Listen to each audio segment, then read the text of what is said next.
So, hello everyone, and welcome to the virtual seminar series on Gaussian processes, spatiotemporal modeling, and decision-making systems.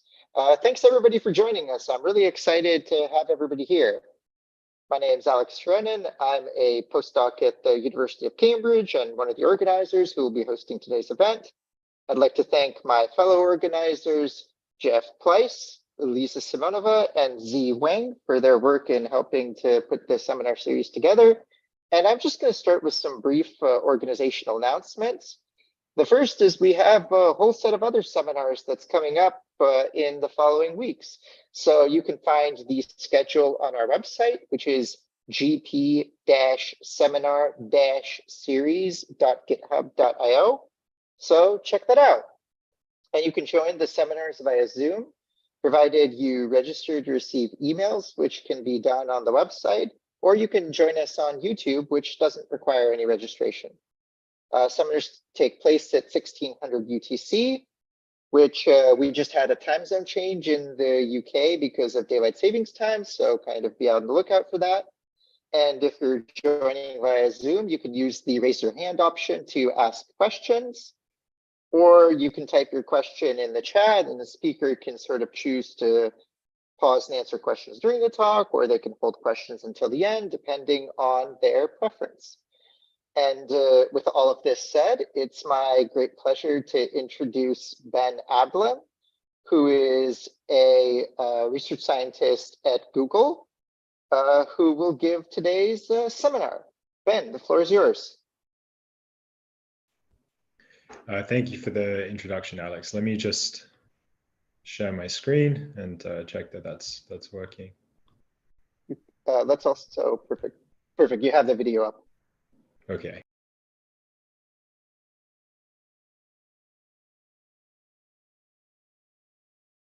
Okay, so can you hear and see me and see the presentation and everything? Yes.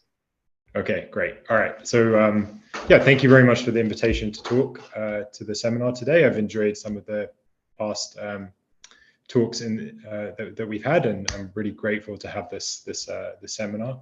So today I'm going to talk about a recent project that I did with some colleagues at Google on kernel regression with millions of examples from infinite width neural networks. And as sort of way of motivation, I want to start with this plot and sort of describe it to you. And it's actually a plot that's ended up influencing a lot of the research that I've done at Google. And it's a scatter plot. And basically these points are all different papers in machine learning. And these papers were chosen not by me. It's a different data set. They were chosen to be significant in some way. So maybe they got a lot of citations, or they achieved state-of-the-art results on an important benchmark, or introduced some new method. And if you filter those papers to ones which contain both a parameter count and a training dataset size that they report, from those two quantities, you can make the scatter plot. And what you can see is that there's been this long-standing trend going back several decades in machine learning of scaling up both the amount of training data that we can handle and the parameter counts of the models that we use to fit those data. And we've been very deliberate with this idea of scaling up models recently, and that's been an objective in and of itself for some deep learning research. But what I want to point out is that this is kind of a long-standing trend in machine learning, and the recent work on neural networks is really sitting inside this trend. So one way to think about what we tried to do in this project is to push both of these frontiers for kernel methods at the same time. So we wanted to deal with larger data sets than maybe kernel methods normally do, while also considering more complex and different kernel functions with higher complexity than have previously been used at that kind of scale. So everyone here is already familiar with GP, so I'll skip over this slide and just make this connection between GPs and kernel ridge regression for anyone who's not seen this before. But basically, the posterior mean of a GP is the result of kernel regression. here. And the main sort of difficulty in computing that posterior mean is, of course, in solving this linear system, right? And the size of that linear system depends on the amount of training data you have. So naively, solving this linear system exactly has a cubic time complexity and a quadratic memory complexity. And both of those scalings will be problematic when you go to larger data sets. And we have to think about ways to avoid those. And we'll return to this problem later. So first, I just want to introduce the kernel functions that we'll be considering in this talk. The kernels that we look at come from something called the infinite width limit of a neural network. And what that means is that if we think instead of the initialization of the parameters in a neural network as defining a distribution or making those parameters random variables, we have a random function, right? So we have this function that goes from the input to the output space, but because it has random parameters, the function itself is also random. And that's really the perspective that we want to analyze. So we could ask, what is this distribution on function space? And it turns out that as the width of the network becomes large, this distribution on function space simplifies considerably, and it actually becomes a Gaussian process. And this is an old result that originally goes back to Radford Neal in 1994. And he proved this result for single hidden layer, fully connected neural networks. And it was one of the reasons for the rise in popularity of GPs and their initial takeover in the 90s from neural networks, because they just were thought to sort of supersede those methods. You could have an infinite neural network rather than just a finite one. And since then, there's been additional work to extend the result to other architectures. So deeper neural networks and sort of convolutional neural networks and other fancy architectures. And I want to just give you some intuition of why this result is true. I'm not going to prove it rigorously, but I just want to give you some sense of it. So here I just have the expression for a single hidden layer, fully connected neural network. And phi is the activation function. I have the second layer weights and the first layer weights. And there's an explicit normalization that I'm including here to make sure everything is order 1 as the width becomes large. And I'm doing the sort of standard thing of initializing our weights or defining a distribution over the weights of just IID normal random variables. And we often think about that as being a kind of unstructured prior, but actually because of this large width limit, it's imposing quite a lot of structure on the function space. So, why do we get a Gaussian process? That's maybe the first thing we could ask, like, why does the distribution of f of x for some fixed input x look Gaussian when the width is large? That's the first question. And then given that, to specify the distribution, all we need to do is calculate the mean and covariance function, or the kernel of this GP, which we'll talk about in a second. So why is this Gaussian? Well, if I just condition on the pre-activations, so I forget about the first layer weights, then what I have here is a sum of IID random variables, right? So immediately that would mean you start thinking about the central limit theorem, and you can really prove that you get this converges to a Gaussian. And a similar argument works for the pre-activations too, right? So conditional on the inputs, I just have this sum of IID random variables, and I can talk about what the limiting distribution of that is. So if we kind of believe that it's Gaussian because of this sum of lots of independent random variables perspective, then it just remains to calculate the mean and covariance. And of course, the mean is 0 because the function is linear in the last layer weights. So we just have to compute this covariance. And we do that in a similar way to what I just mentioned. We condition on the pre-activations, and then we take some expectations there. So the second layer weights here, conditional on the pre-activations, we can do that expectation exactly. Rather than having this huge product, we remove one of the indices and we just get this like expected dot product over the post activations.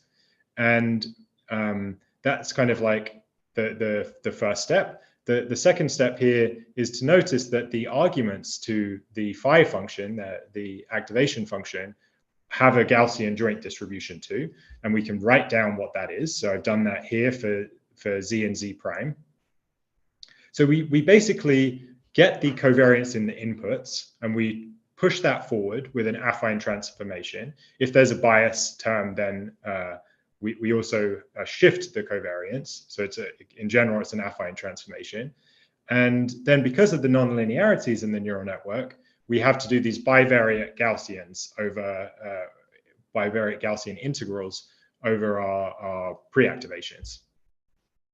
And for some activation functions, you can do that integral exactly. Otherwise, you have to approximate it. But the real upshot is we have this combination of affine transformations and then nonlinear transformations because of these bivariate Gaussian integrals. So a kind of diagrammatic view of that computation is given by this figure here, which I've taken from Novak et al. In 2019. And on the top, you can see a view of a finite width neural network, right? So we have matrix multipliers and then coordinate-wise nonlinearities, and we do that for each layer. And if we wanted to compute the kernel function of that neural network in the infinite width limit, we have a similar procedure of affine transformations that come from the matrix multipliers, and then these nonlinear transformations from the activation functions. And you proceed kind of iteratively by conditioning on the previous layers and then gradually computing forward. So this result has been extended to other architectures now, like I mentioned, and the kind of computations that you do are more complicated for say, convolutional neural networks, but the philosophy is kind of similar. So you have affine transformations from the convolutions, and then these nonlinear transformations from the activation functions.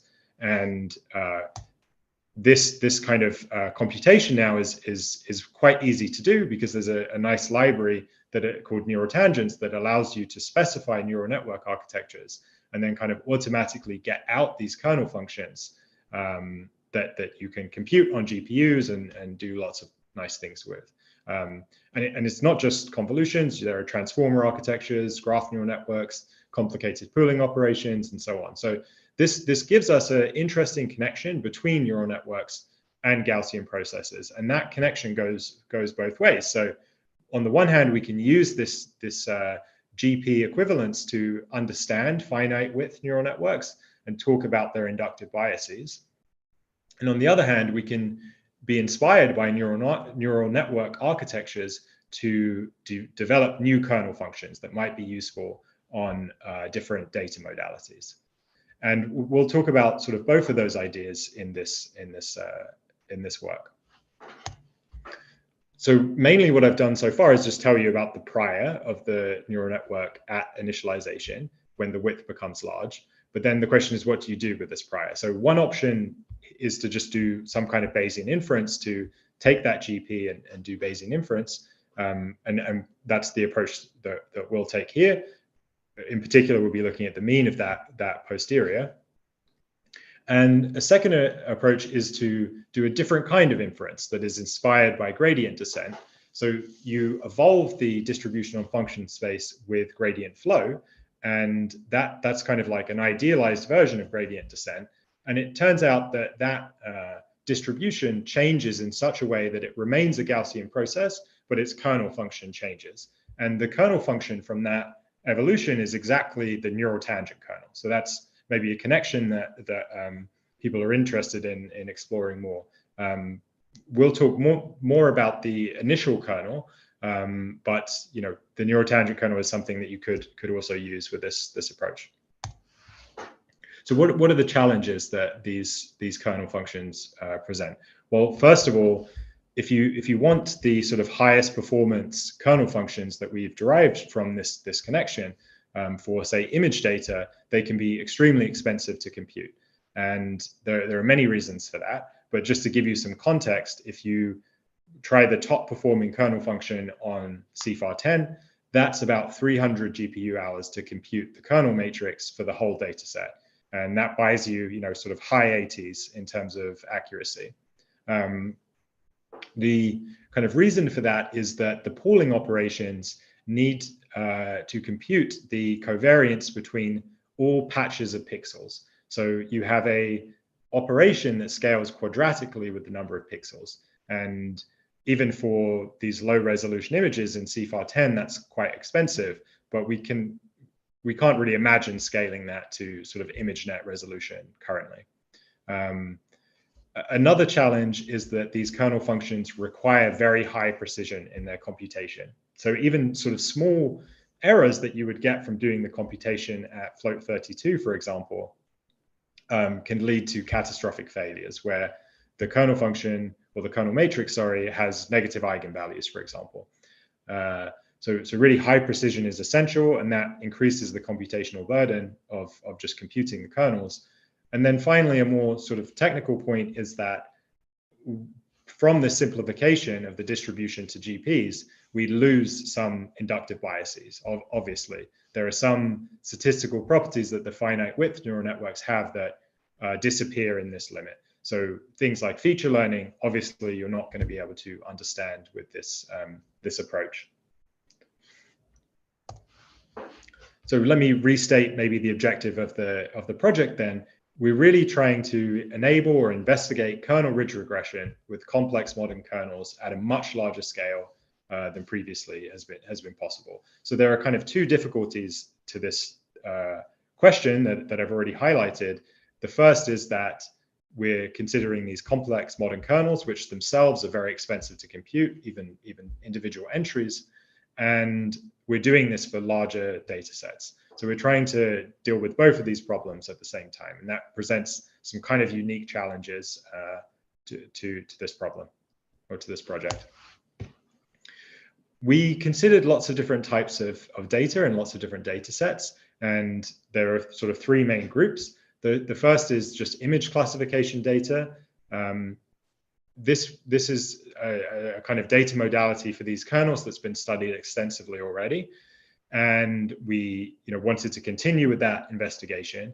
And mainly the objective here was to use the GPs at these larger scales to try and understand neural networks better. Then we considered molecular data, so graph structured data, which is a kind of unusual data modality for kernels, maybe. And we were sort of investigating the potential of these kernel methods in their own right, like how well can we expect them to do? And while this might be sort of impractical in terms of the amount of computation that is required, we want to see where the ceiling is for these kind of methods currently. And we also considered sequence data, which is, again, kind of an unusual data modality, but uses 1D convolutions instead of 2D convolutions like images. And those data sets all have their own challenges, but I think some common difficulties are useful to pull out. So first of all, we have many training examples. And the way that we tried to deal with that is by, rather than exactly solving this linear system, using conjugate gradients to get an approximate solution. And I'll talk more about conjugate gradients in a second. A second issue is that we have lots of unusual data modalities that contain highly structured data. So, how do you design kernel functions for those data sets? And our approach was to use this infinite width limit to be inspired by neural network architectures that are already successful on those data sets and look at their corresponding kernel functions. Another challenge is that the data are high dimensional, and the main way that will affect us here is that you need to use a lot of data to deal with that, and you also need kernel functions that are like sort of complex enough to model the effects in high dimensions. And the downstream effects of using such a kernel function on a large data set is that you have a very expensive computation to just make the kernel matrix once. So there are two different approaches to solving that, at least. One is to parallelize the computation of the kernel over many machines. So just use more compute, which is kind of the approach that we took here. Or you could use approximations to those kernel functions. So maybe the leading approach to that right now comes from sketching approximations. And you could imagine combining these two methods as well. And then finally, there's a lot of noise in these data sets, right? So it's particularly the basic science ones, the assays are often very noisy. So having good control over the way that you're modeling that noise is important. And ideally, you would want to look at the full posterior of the GP, which, I'll talk about how you could do that with this kind of approach, but we're focused mainly on just the posterior mean in this project. Okay, so let me briefly review conjugate gradients. And the core idea is that we have this linear system that we need to solve, and exact methods will not be feasible because of both their time and memory complexity. But perhaps we would be happy with an approximate solution to that linear system, and approximate in the sense that the residual of that solution is small. If we're doing a regression task or a classification task with this kind of method, maybe our predictions will not change in any substantial way once the residual has a norm smaller than 10 to the minus 3. So what's the point really in driving this error down to 10 to the minus 16 or something? That's kind of the core idea here. And CG is an algorithm to find approximate solutions to these linear systems. And it proceeds by defining a subspace of dimension k after k steps, and exactly solving the linear system in that subspace. So each step of CG is a linear in n in terms of its time, but the hope is that we don't have to take the worst case number of steps, which is n steps. We can sort of terminate early if we choose that subspace wisely, and we have a solution in a much faster time that is reasonable for our linear system. And we're not the first people to apply conjugate gradients to kernel methods or even GPs. There's lots of prior work on that, but we found that it worked well for this particular problem. So let me say a little bit more about CG and what this subspace exactly is. So CG defines a subspace based on the conjugate directions with respect to the K norm, where here K is the kernel matrix or the matrix you need to solve for in your linear system. And if you have n of these conjugate directions, that forms a basis for the vector space, right? So you could express your solution in that basis. And the exact basis that you end up with is determined also by the residual, the current residual that you have. And when we find a new conjugate direction, we exactly find the solution in that direction, the component of the solution that lives in that direction, and ignore all the other conjugate directions. So you can go from this kind of inspiration quickly to some pseudocode, which I've just taken here from Wikipedia, and you get this very simple and nice algorithm. And it's possible to kind of translate the pseudocode into NumPy in an hour or so and have things running. And I want to highlight some of the real advantages of this algorithm. So the first is that we never actually use the whole kernel matrix. The only thing that we ever use in this algorithm are kernel vector products. So that suggests two things immediately. It suggests how to avoid the quadratic memory requirement, and second, how to parallelize the algorithm. So first of all, you could imagine that if you have some routine, you have maybe a host CPU that is running this conjugate gradients algorithm, and it has some routine to send off a vector and have returned the kernel vector product. That would be sufficient for it to run CG without having any access directly to the kernel matrix. And previously, what people have done is said, well, I can't store my kernel matrix in memory, but I can rematerialize it on the fly. So when I need to compute these kernel vector products, I'll just recompute rows of the kernel matrix one at a time, and then use those to compute these kernel vector products. The issue with that is it's kind of assuming that the kernel is cheap to compute. That trade is only a good one when you have a very cheap kernel, right? So you're trading memory requirements for time requirements. And here it's a terrible trade for us to make, because our kernel function is very, very expensive, and simply computing the kernel matrix once is the dominant cost of this whole inference procedure. So we can't do that. So instead, we want to use some parallelization of this matrix vector product. to deal with the memory requirements to basically get additional memory. The second part here is to deal with the time scaling, right? So that we have this question of how quickly can we exit this loop. One of the nice things about CG is that it's an anytime algorithm, so we can sort of get useful intermediate results from the for loop here.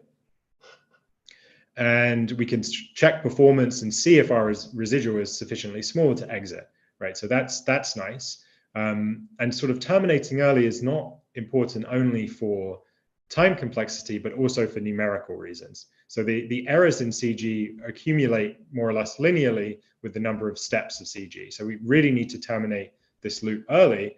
And the main thing that enables that is preconditioning.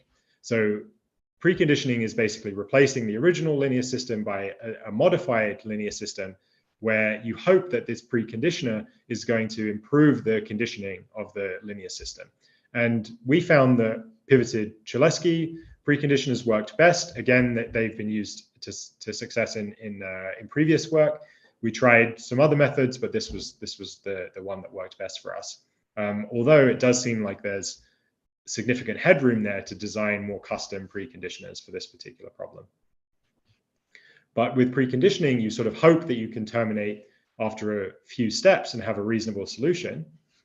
And there is some theory about how to think about preconditioning for conjugate gradients. So if you just take one of these kernel matrices derived from, say, one of the convolutional kernels, the conditioning of that kernel matrix is going to be very, very bad. So typically you can see condition numbers of the order 10 to the 16, so very, very large. And that's bad, but CG is not dependent exactly on the condition number. What it really requires is that you have some small clusters of eigenvalues. So your eigenvalues can be diffuse as long as there are clusters of them which all the eigenvalues are kind of close to. And there's a more mathematical version of that statement in this text that I would recommend reading if you're interested. So let's talk now about how the CG is parallelized. So we just really want to parallelize this routine of kernel vector products. And a kind of obvious way to do that is have a host that runs the CG algorithm and have lots of workers that just store some subset of rows of the kernel matrix. And then the algorithm is very simple. The host CPU sends the vector that it wants to compute the kernel vector product for to each of the workers. Those workers compute a matrix vector product and return the result to the host. And then the host can then concatenate all those results to finish the computation. And you can code that up pretty easily with some library that allows like host server communications or host worker communications. And you get an architecture that kind of looks like this. And that works pretty well up to relatively large system sizes. However, eventually you hit this communication bottleneck.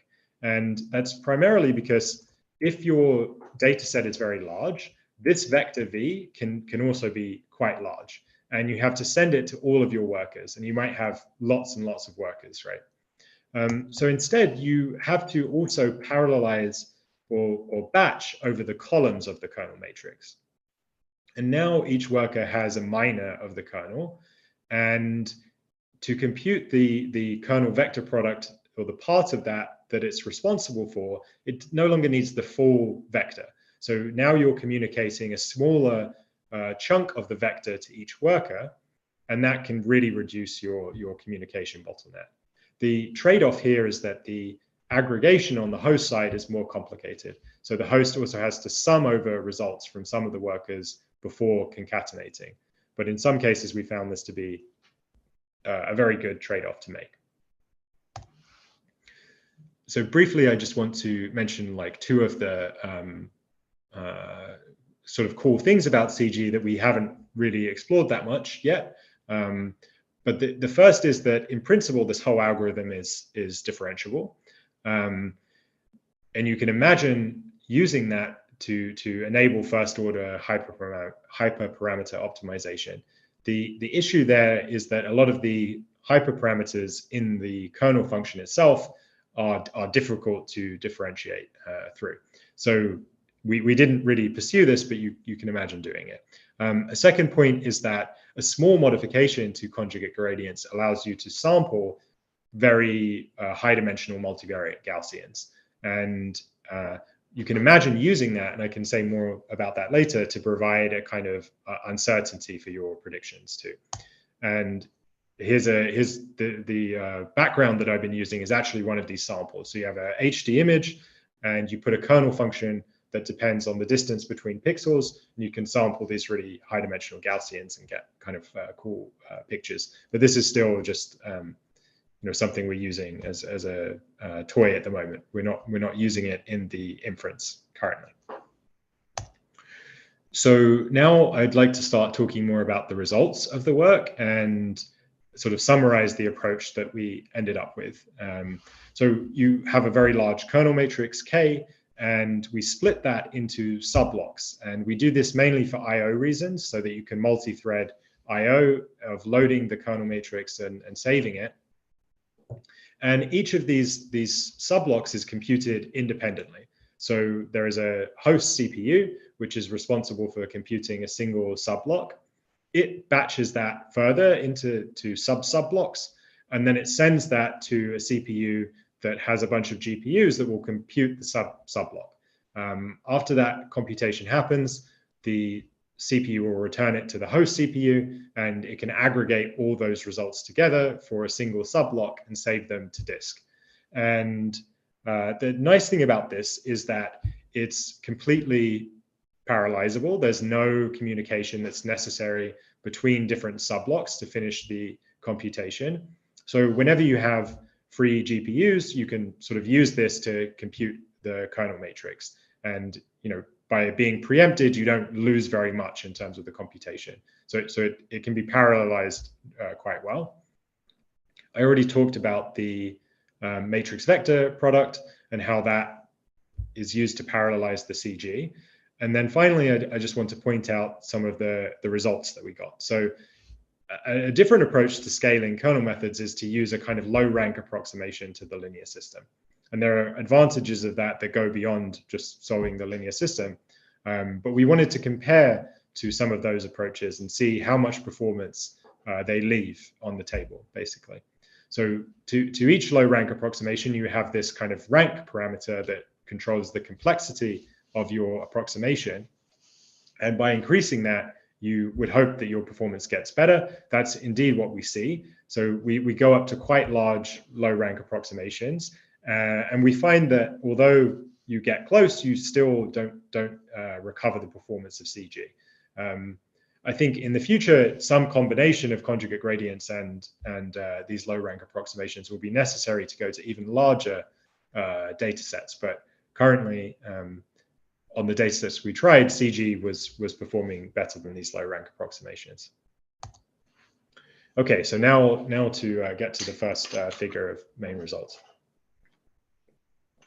So there's been a lot of work recently in neural networks of trying to understand, as I increase my data set size or my parameter count, how much performance do I buy, right? If I'm going to spend all this money training a huge neural network, what can I expect in terms of performance?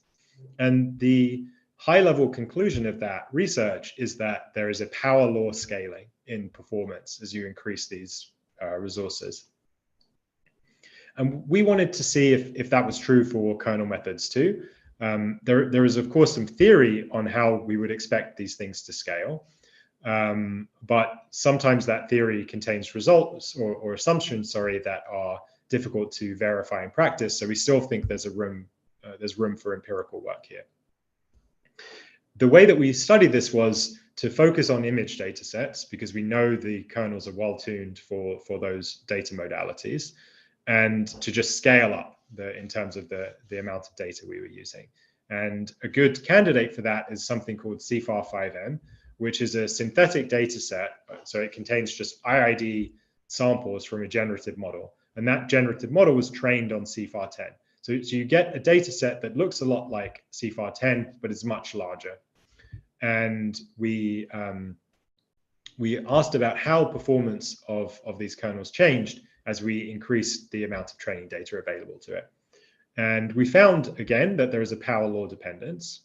And what's kind of interesting here is how the exponents change for the different kernel matrix or kernel functions that we used. So the decay was fastest, the power law decay was fastest for the Myrtle kernel, which is kind of the most sophisticated and computationally intensive kernel.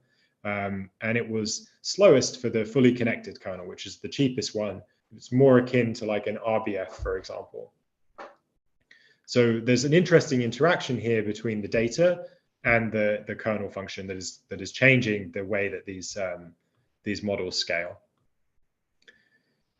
Another point is that these scaling exponents are smaller than the corresponding exponents for neural networks. So it seems like the feature learning in neural networks is also important in reducing or increasing the performance as fast as possible.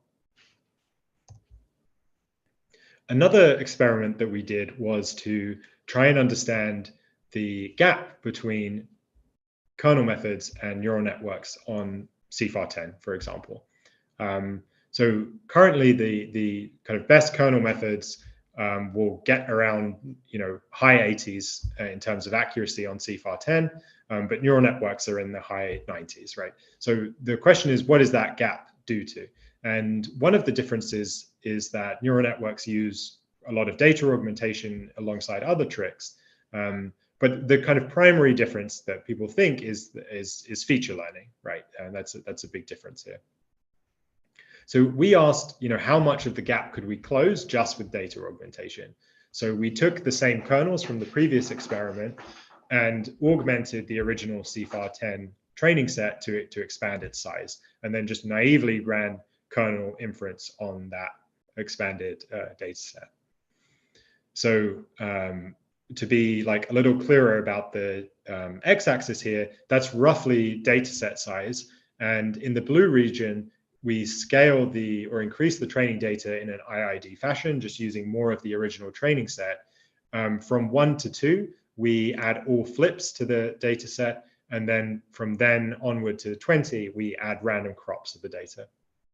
And sort of interestingly, some of the kernels don't even detect a difference between the original training data and the augmented data, like the convolutional kernel in the middle, CNN-VEC, whereas on the Myrtle kernel, there's a big difference, and similarly with the FC kernel. So again, it points to an interesting interaction between the type of data augmentation that you're using and the inductive biases of the kernel function. So this is just a summary of the results that we achieved on these different image tasks. And maybe one to highlight here is that we crossed this barrier of 90% in terms of accuracy on CIFAR10. So we got 91.2% accuracy. And it's still leaves a big gap between neural networks and kernel methods. So again, it points to the idea that feature learning is really one of the most important factors here. So now I would like to talk about the kind of different part of the project. So what I was just talking about was really sort of using these GPs to understand neural networks better and their inductive biases. Now I'd like to mention sort of what we did to investigate the potential of these kernel methods as methods in their own right that you'd want to use on some benchmark, for example. And the first one that we considered is a protein function prediction task. So AAVs are adeno-associated viruses. They're virus capsids that contain some payload that biologists use to deliver that payload to particular cells. So often this is done with gene therapies, and there's a lot of interest in designing these capsids to better deliver the payloads that we want to particular cell types. And there is a natural wild type version of this protein, and there are lots of natural variants of it. So this data set that we considered had, I think, nearly or above 80,000 natural variants, and then lots of designed variants. So people are interested in improving the ability of these capsids to deliver payload. So they've tried different methods of designing those things. And this data set contains around 200,000 designed variants as well. So that's a very interesting split of data. It's not IID in any sense. And these data are labeled with an assay that is supposed to measure the ability of those different capsids to deliver payload. And the idea is you want to predict that assay measurement as well as possible.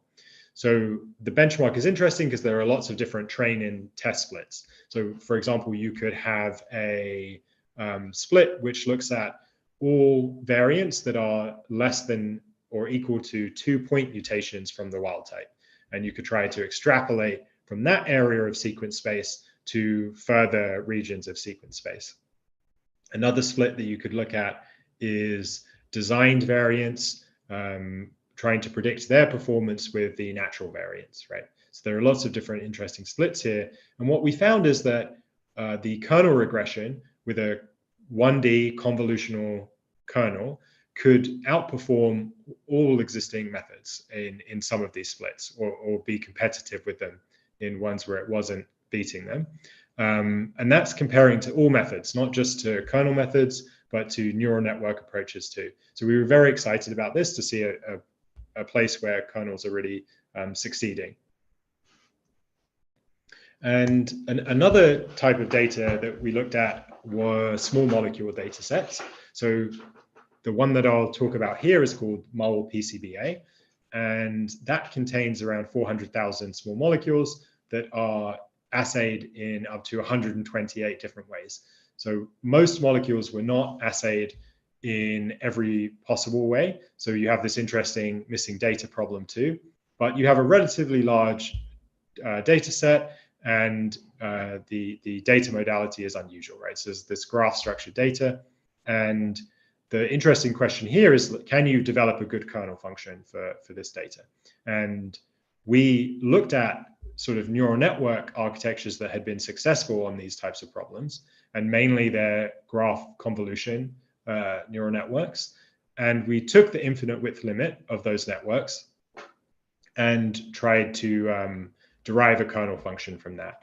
And what we found was that the performance was pretty competitive. So we got a mean average precision of 0.265. So the mean is over the different tasks, and then you look at the average precision on each task. These are binary classification problems for each assay.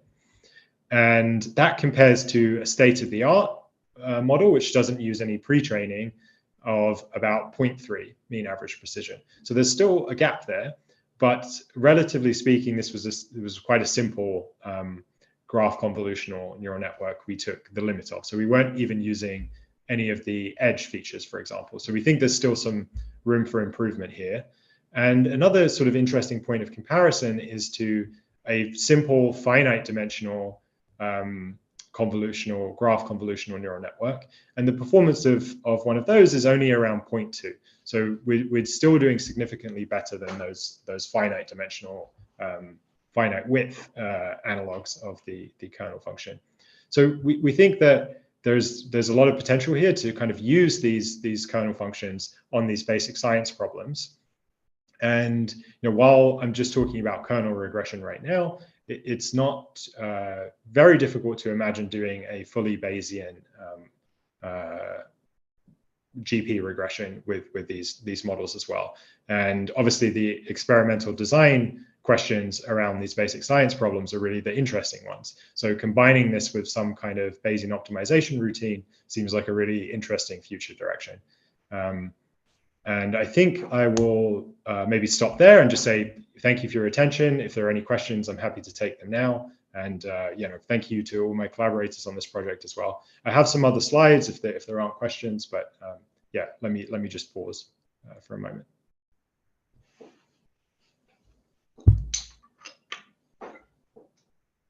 So I would like to conclude by thanking Ben for today's talk. And so we're going to now move to the question answer period and the discussion period.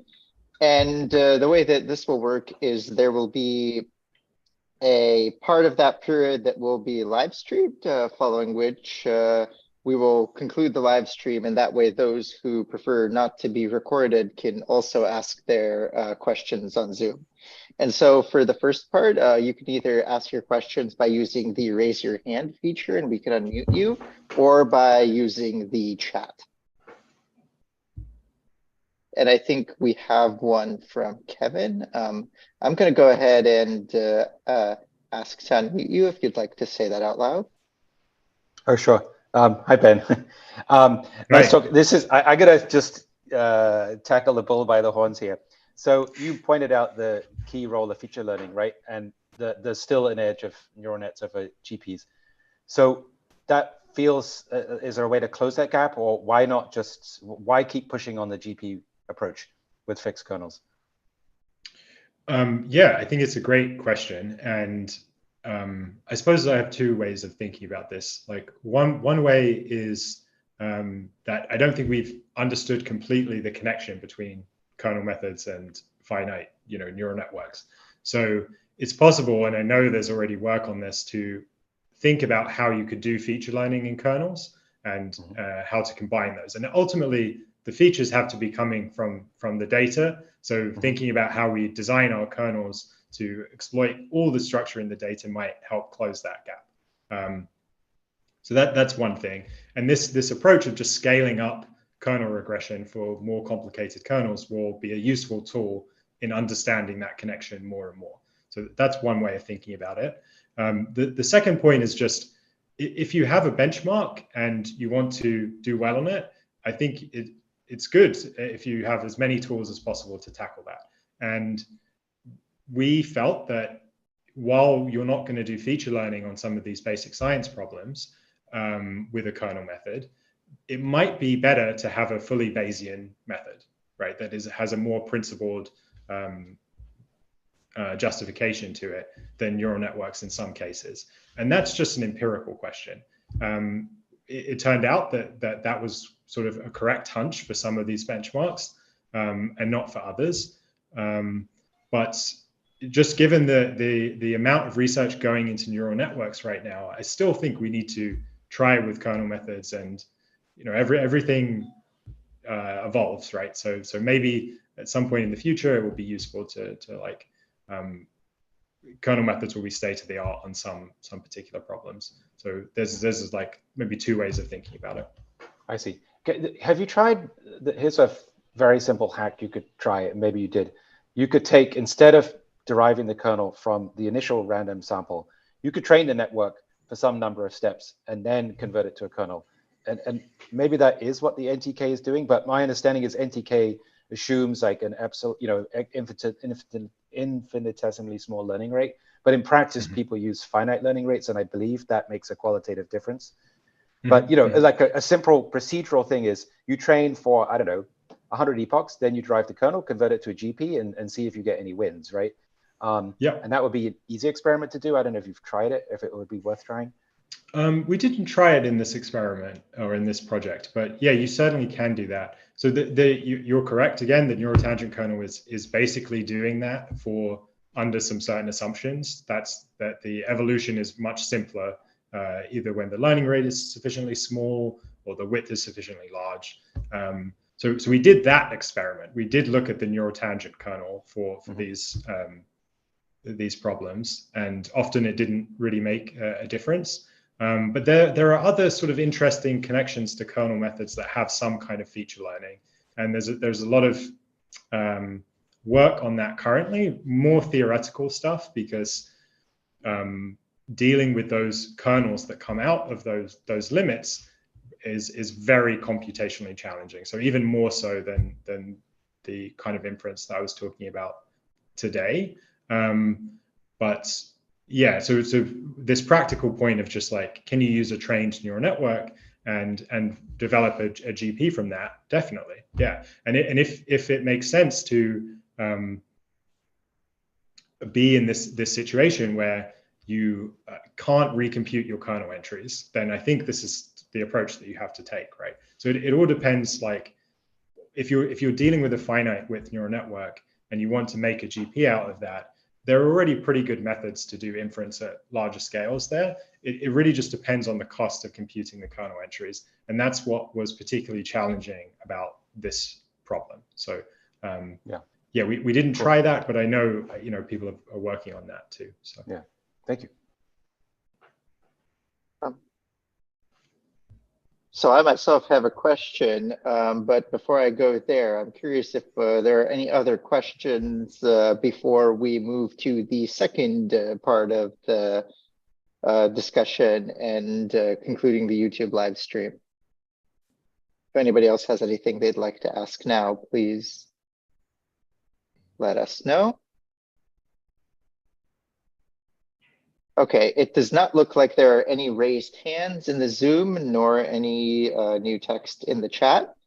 So on that note, we will now conclude the YouTube live stream. And before doing so, I just wanted to thank all of our listeners on YouTube for joining us today and remind that we have another seminar coming up next week.